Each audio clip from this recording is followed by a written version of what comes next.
We Are One Body Audio Theater presents The Missing Will by Agatha Christie. Adapted for audio by We Are One Body Audio Theater.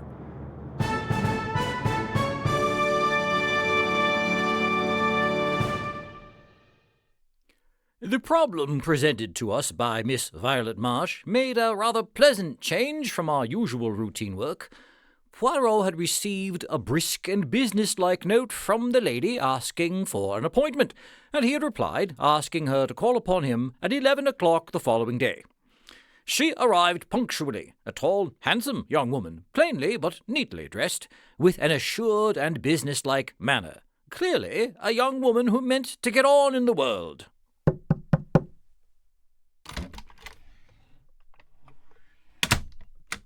Good morning, mademoiselle. Please to come in and have a seat.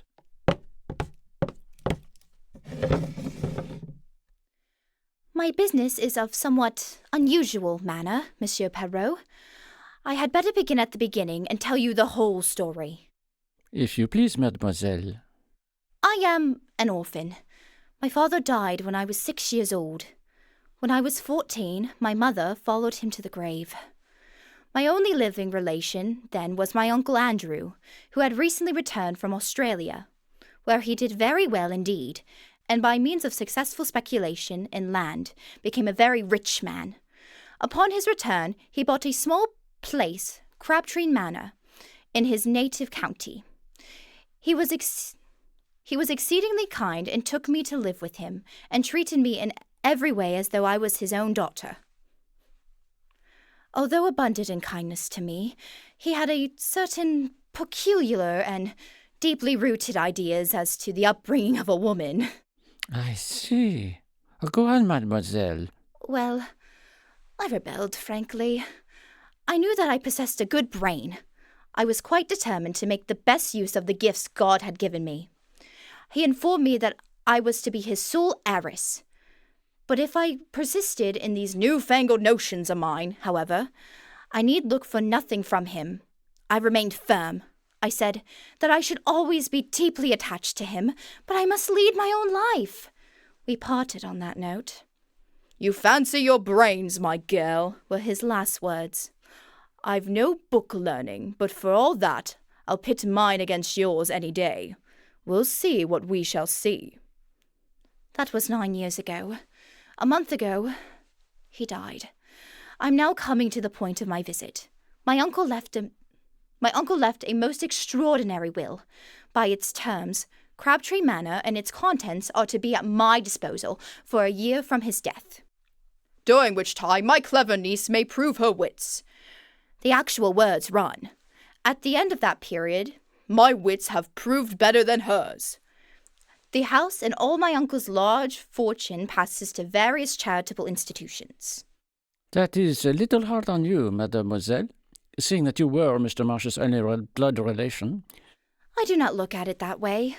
Uncle Andrew warned me fairly, and I chose my own path. Since I would not fall in with his wishes, he was at perfect liberty to leave his money to whom he pleased. Was the will drawn up by a lawyer? No, it was written on a printed will form and witnessed by a man and his wife who lived in the house and looked after my uncle. There might be the possibility of upsetting such a will? I would not even attempt to do such a thing. You regard it, then, as a sporting challenge on the part of your uncle? That is exactly how I look upon it. It bears that interpretation, certainly. Somewhere in this rambling old manor house, your uncle has concealed either a sum of money in notes or possibly a second will, and has given you a year in which to exercise your ingenuity to find it. Exactly, Monsieur Poirot, and I am paying you the compliment of assuming that your ingenuity will be greater than mine. Ah, but that is very charming of you. My grey cells are at your disposal. You have made no search yourself? Only a cursory one, but I have too much respect for my uncle's undoubted abilities to fancy that the task will be an easy one. Have you the will, or a copy of it with you? Miss Marsh handed a document across the table. Poirot ran through it, nodding to himself. Made 3 years ago. Dated March 25th. And the time is given also. 11 a.m. That is very suggestive. It narrows the field of search. Assuredly it is another will we have to seek for. A will made even half an hour later would upset this. Eh bien, mademoiselle, it is a problem charming and ingenious that you have presented to me here. I shall have all the pleasure in the world in solving it for you. Granted that your uncle was a man of ability, his grey cells cannot have been of the quality of Hercule Poirot's. Fortunately, I have nothing of moment on. Fortunately, I have nothing of moment on hand at the minute. Hastings and I will go down to Crabtree Manor tonight. The man and wife who attended on your uncle are still there, I presume? Yes, their name is Baker. We will be in touch, mademoiselle. Thank you for your time, Monsieur Poirot.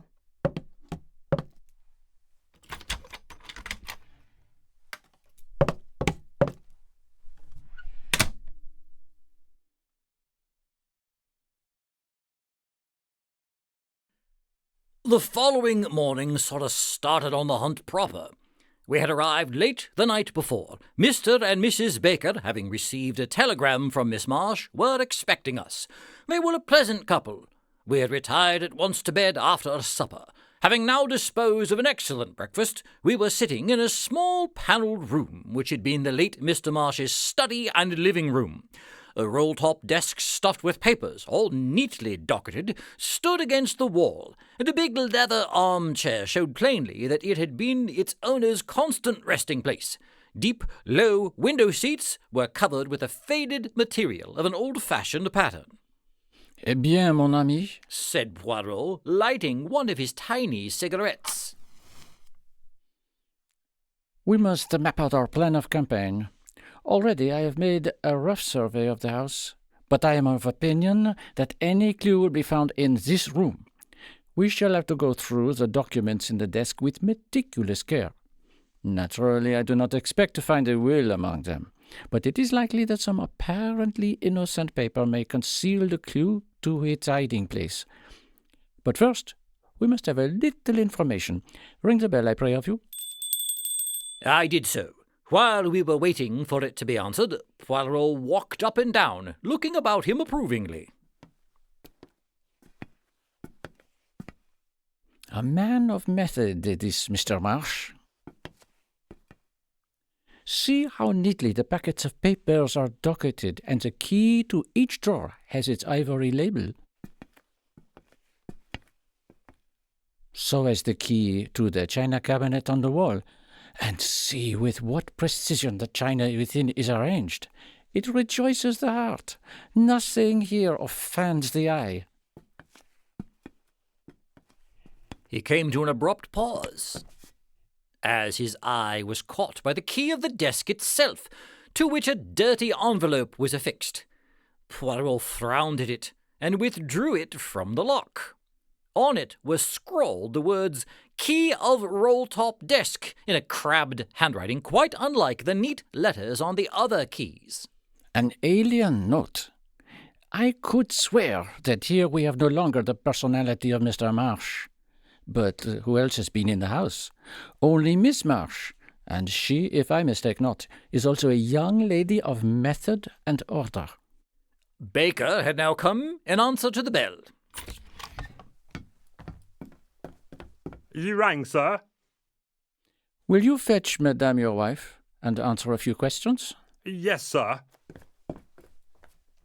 Baker departed, and in a few moments returned with Mrs. Baker, wiping her hands on her apron and beaming all over her face. In a few clear words, Poirot set forth the object of his mission. The Bakers were immediately sympathetic. Us don't want to see Miss Violet done out of what's hers. Cruel hard 'twould be for hospitals to get it all. Poirot proceeded with his questions. Yes, Mr. and Mrs. Baker remembered perfectly witnessing the will. Baker had previously been sent into the neighbouring town to get 2 printed will forms. 2? Yes, sir. For safety like, I suppose, in case he should spoil one. And sure enough, so he did so. I said side one. What time of day was that? Baker scratched his head, but his wife was quicker. Why, to be sure, I just put the milk on for the cocoa at 11. Don't they remember? It had all boiled over on the stove when us got back to the kitchen. And afterward? 'Twould be about an hour later. Us had to go in again. "I've made a mistake," says old master. "Had to tear the whole thing up. I'll trouble you to sign again." And us did. And afterward, master give us a tidy sum of money each. "I've left you nothing in my will," says he. "But each year I live, you'll have this to be a nest egg when I'm gone." And sure enough, so he did. After you had signed the second time, what did Mr. Marsh do? Do you know? Went out to the village to pay tradesmen's books. That did not seem very promising.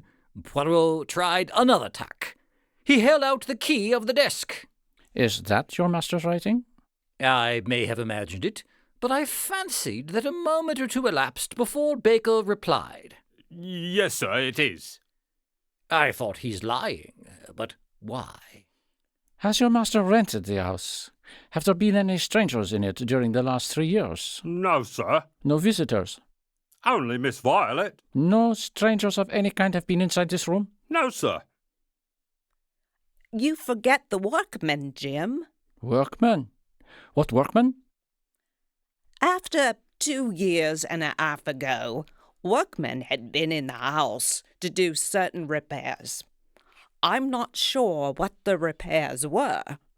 The whole thing seemed quite unnecessary. Part of the time, the workmen had been in the study. But I don't know what, because neither of us were allowed into the room while work was in progress. Unfortunately, I can't remember the name of the firm employed. I see. I have no further questions. You and your wife may go.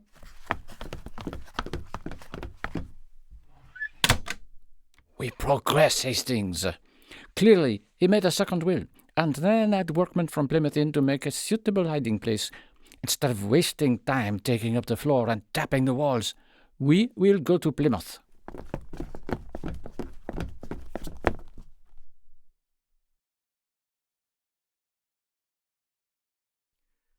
With a little trouble, we found the firm employed by Mr. Marsh, and it was easy to find the 2 men who had worked under Mr. Marsh's orders. They remembered the job perfectly. Among various other minor jobs, they had taken up one of the bricks of the old-fashioned fireplace, made a cavity beneath, and so cut the brick that it was impossible to see the joint. By pressing on the second brick from the end, the whole thing was raised. It had been quite a complicated piece of work, and the old gentleman had been very fussy about it. Our informant was a man called Cogan, a big, gaunt man with a grizzled moustache. He seemed an intelligent fellow. We returned to Crabtree Manor in high spirits, and locking the study door, proceeded to put our newly acquired knowledge into effect. It was impossible to see any sign on the bricks, but when we pressed in the manner indicated, a deep cavity was at once disclosed. Eagerly Poirot plunged in his hand. Suddenly his face fell from complacent elation to consternation. All he held was a charred fragment of stiff paper. But for it, the cavity was empty. Sacré! Someone has been here before us. We examined the scrap of paper anxiously. Clearly it was a fragment of what we sought. A portion of Baker's signature remained, but no indication of what the terms of the will had been. Poirot sat back on his heels. I understand it not. Who destroyed this? And what was their object? The Bakers? Pourquoi? Neither will makes any provision for them, and they are more likely to be kept on with Miss Marsh than if the place became the property of an hospital.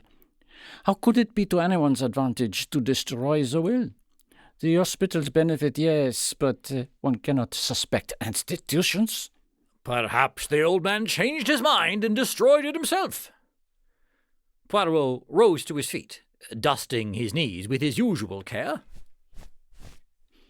That may be one of your more sensible observations, Hastings.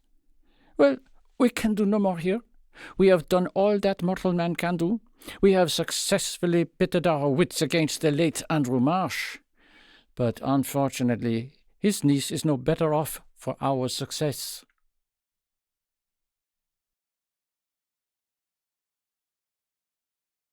By driving to the station at once, we were just able to catch a train to London, though not the principal express. Poirot was sad and dissatisfied. For my part, I was tired and dozed in a corner. Suddenly, as we were just moving out of Taunton, Poirot uttered a piercing squeal. Vite, Hastings! Vite, awake and jump! Jump, I say! Before I knew where I was, we were standing on the platform, bareheaded and minus our bags, while the train disappeared into the night. I was furious, but Poirot paid no attention. Imbecile that I have been, triple imbecile! Not again will I want my little Grisels. That's a good job at any rate, but what is all this about? The tradesmen's books, I have left them entirely out of account. Yes, but where? Where? Never mind, I cannot be mistaken. We must return at once. Easier said than done. We managed to get a slow train to Exeter, and there Poirot hired a car. We arrived back at Crabtree Manor in the small hours of the morning.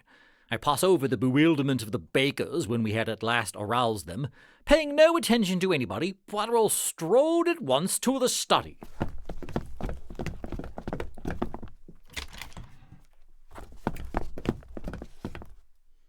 I have been not a triple imbecile, but 36 times one, my friend.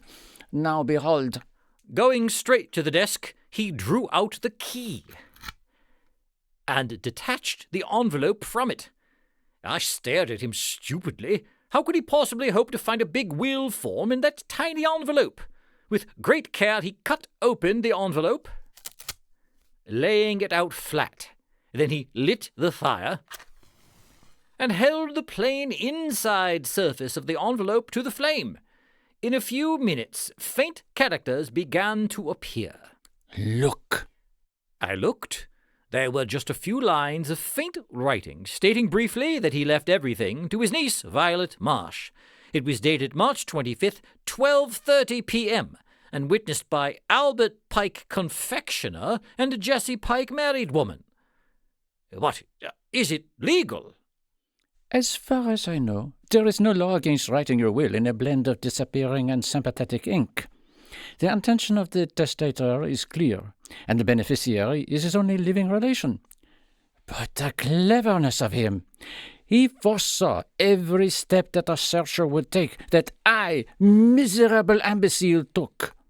He gets 2 will forms, makes the servants sign twice, then sallies out with his will written on the inside of a dirty envelope and a fountain pen containing his little ink mixture.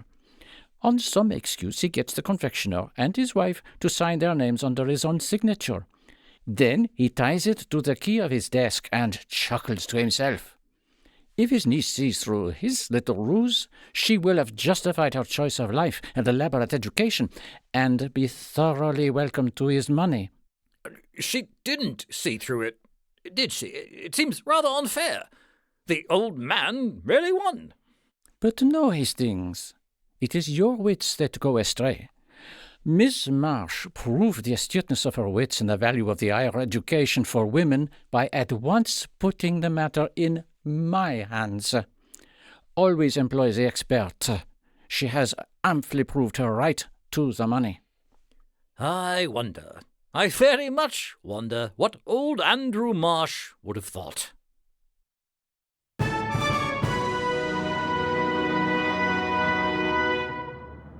That was The Missing Will, written by Agatha Christie. Adapted for audio by We Are One Body Audio Theater. Cast members in order of appearance: Dennis Jerz as the narrator and Hastings, Paul Fox as Poirot, Taryn Yutzy as Miss Violet Marsh, Matthew Mann as Mr. Baker, Peggy Bryan as Mrs. Baker. Directed by Karrie Fetter. Produced by Thomas Marinchak. Foley artist Matthew Mann. Audio technicians Matthew Mann and Albert Saenz. Videographer Albert Saenz. A production of We Are One Body Audio Theater.